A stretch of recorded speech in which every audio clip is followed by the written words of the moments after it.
सुता उठ के कोई नहीं खुश होंदा,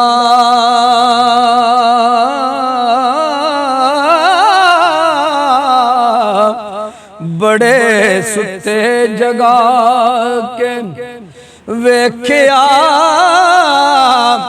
ए कुत्ते जेड़े नहीं वफादार डिठा हो, सुक्का टुकर भी पाके वेख आए। घर मालक दा हरगिज़ नहीं मूल छड़दा, बड़ी वार तरा के वेख्या है, पर तोता जदों भी छड़िए उड़ जांदा। ओ कईयां चूरियां पा के वेख्या है, ते डंग मारनू कदी भी नहीं सप रहंदा। ओ कईयां दुध पिला के वेख्या बिना मतलब कोई नहीं यार बनदा। ओ बड़े यार बना के वेख्या ते वाह वाह करके सारे टुर जांदे, ते बड़े गौण सुना के वेख्या मजा नहीं अल्लाह वाली तार जया। ओ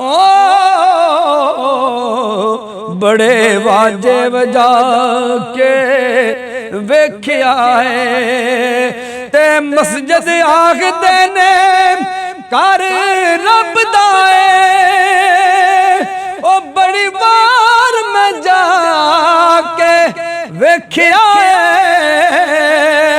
ओ मैनू किसे ने आख्या आ बह जा।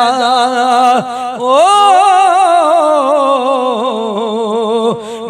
बड़े मथे कसा के वेख्या ते घर रब दा मोमन दा कल्ब आंदा।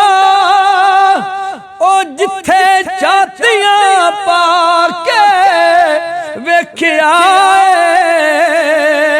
ओ जग छड़ना ओढ़क कसूर मंदा। ओ बड़ी उम्र अंडा के वेख्या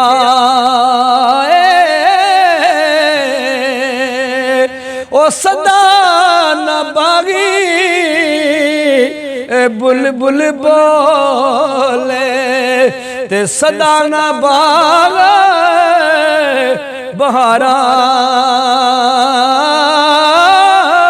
ओ सदा न मापे हुस्न जवानी, ते सदा न सोबत यारा। ते सारी उम्र मैं पैके कड्डी, ते एक दिन सोरे जाना। ओ लखा ऐब मेरी मां ने कजे, ते सस कजे ता जाना।